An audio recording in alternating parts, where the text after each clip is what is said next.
AMH ఒక్కసారిగా చాలా తగ్గిపోవడానికి కారణాలేమిటి? అది తిరిగి పెరుగుతుందా? ఐడియల్‌గా ఏఎంహెచ్ అంటే యాంటీ ముల్లేరియన్ హార్మోన్ అండి.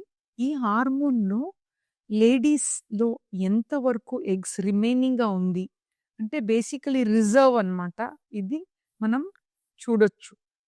సో, ఏఎంహెచ్ తక్కువ ఉన్నప్పుడు పెంచటానికి ఏ మెడిసిన్ లేదు. బట్ కొన్ని విషయంలో ఏఎంహెచ్ ఎందుకు తగ్గుతుంది అంటే, యాస్ ఎ లేడీ ఏజెస్ అంటే 20 ఇయర్స్‌లో ఏఎంహెచ్ హై ఉంటది. 30 ఇయర్స్‌లో కొంచెం తగ్గుతది. 40 ఇయర్స్‌లో చాలా తగ్గిపోతాయి. ఏజ్ రిలేటెడ్ అది. మనం రివర్స్ చేయలేం. ఎందుకంటే ఏజ్‌ని రివర్స్ చేయలేం కదా!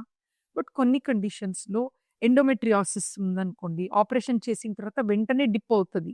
కొన్ని రోజు వదిలేస్తే మళ్ళీ బ్యాక్ టు నార్మల్. కొన్ని మెడిసిన్స్ వల్ల కూడా షార్ట్ టర్మ్‌గా తక్కువ అవ్వచ్చు. మళ్ళీ it can come back. So, as a doctor మనం డీప్‌గా చూడాలి ఆ పేషెంట్ ఎలాంటి ట్రీట్మెంట్ వాడారు. సో, అలాంటి డిప్స్‌ని మనం కవర్ చేయొచ్చన్నమాట.